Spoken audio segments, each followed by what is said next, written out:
My name is Mariana. I am 28 years old. I was born in a small house in Mexico. My family did not have much money. I was the only daughter of my parents. Every night, my mother would pray for me. She asked God to give me a better future. I had a dream for my parents. I wanted to give them happiness. I worked very hard. I searched for jobs. I stayed awake late at night, hoping to find a way to make some money. One night, while I was scrolling on my phone, a pop-up came on the screen. It said, "Find real love in America."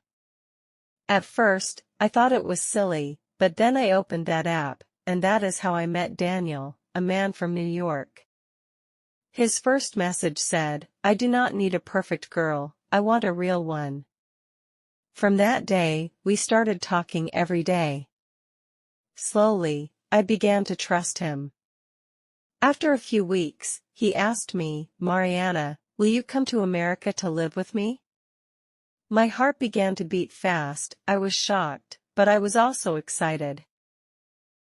Daniel promised to marry me. He said he would take care of my visa, my flight, and everything else. When I told my parents, they became very worried. My father said, "You do not know him well." My mother said, "What if he is lying? What if he hurts you?" I did not want to hurt them, but I also did not want to lose this chance to change my life. I thought a lot. I was confused. But that night, I made a decision. While my parents were sleeping, I packed my bag. I went to my parents' room and cried. I said, "Please forgive me, I love you. One day, I will make you proud." That night, I went to my best friend's house. The next day, Daniel arrived in Mexico. He sent me a message, "I am at the airport, where are you?" My heart was beating fast. I was scared. I went to the airport. I wanted to see if he was real, or just another lie. Then I saw him. He had flowers in his hands. He looked nervous. He really came. He looked real.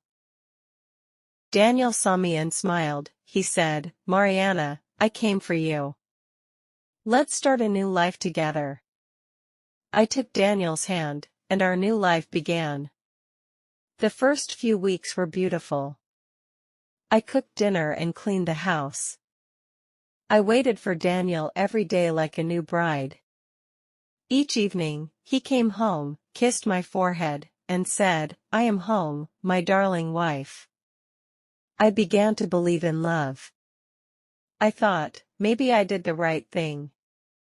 Maybe one day, even my parents will understand. I felt happy. After 6 months, things began to change. Daniel stopped talking like before. He came home late, did not smile much, and slept early. No hugs, no good nights, just silence. One night, I asked him, "Daniel, is everything okay?" He got angry and said, "You're thinking too much, Mariana. Stop making it a big deal." Tears filled my eyes. It hurt. The man who once called me his queen now made me feel invisible. Then one morning, while we were having tea, he said, "I have a business trip to Boston.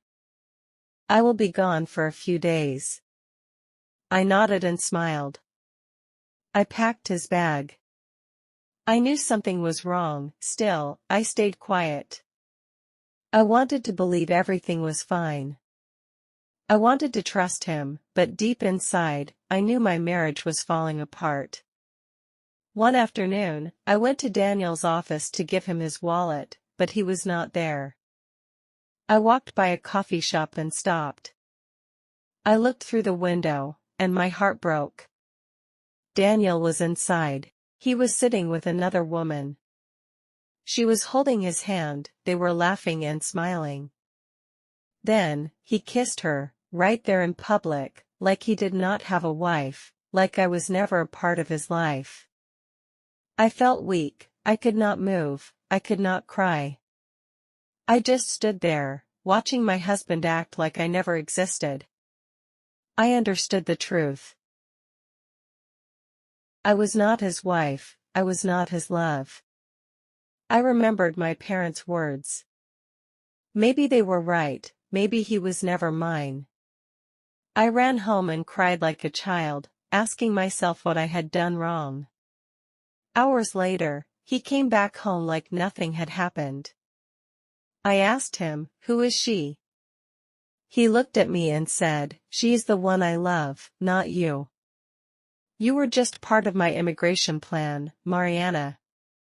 You can stay for a few weeks, but after that, leave." I froze. My world stopped moving.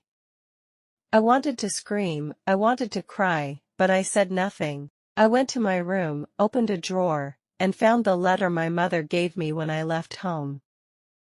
It said, "If one day your husband breaks your heart, come home.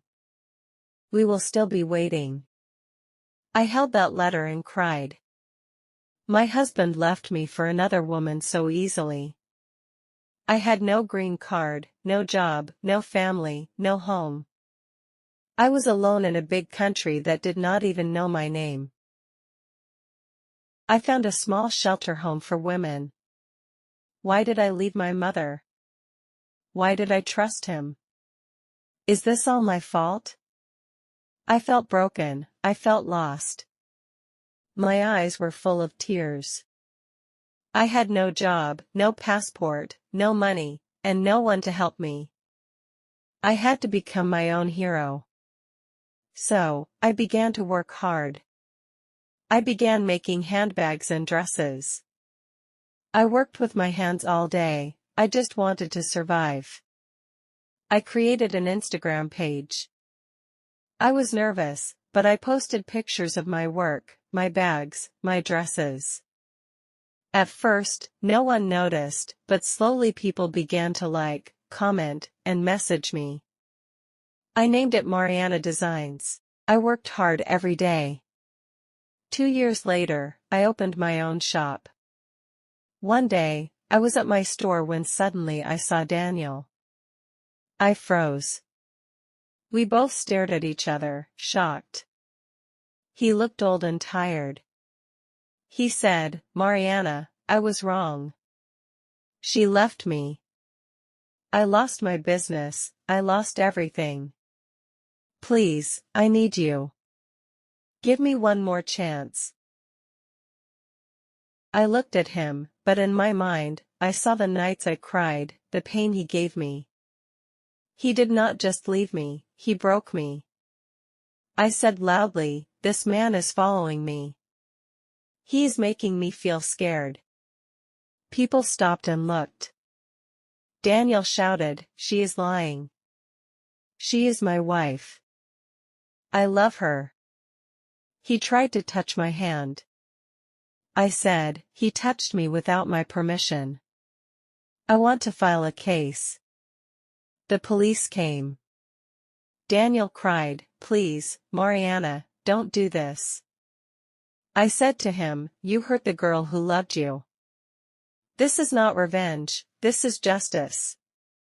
2 weeks later, I got my green card. I could finally meet my parents. I missed them very much. So, I took a flight back to Mexico. As I stood in front of my old home, my hands shook. I knocked on the door. My mother asked, "Who is it?" I said, "It's me, Mariana." She opened the door and froze, her eyes filled with tears as she said, "Mariana, my daughter." She held my face, and we both cried. My mother said, "We thought we lost you, but God brought you back stronger." I hugged my father. I looked at them and said, "I have my own shop in USA, I made it." My father smiled and said, "We are proud of you." I wanted my parents to live a better life now, so I brought them with me to the US.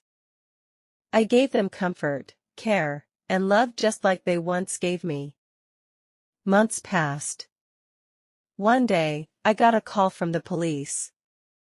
They had arrested Daniel. He had used not just me, but many other women. He played with their hearts too. I went to the station and saw him. He looked at me and said, "Mariana, please help me." I said, "Daniel, I can destroy you. I can make sure you stay in jail forever, but I am not like you.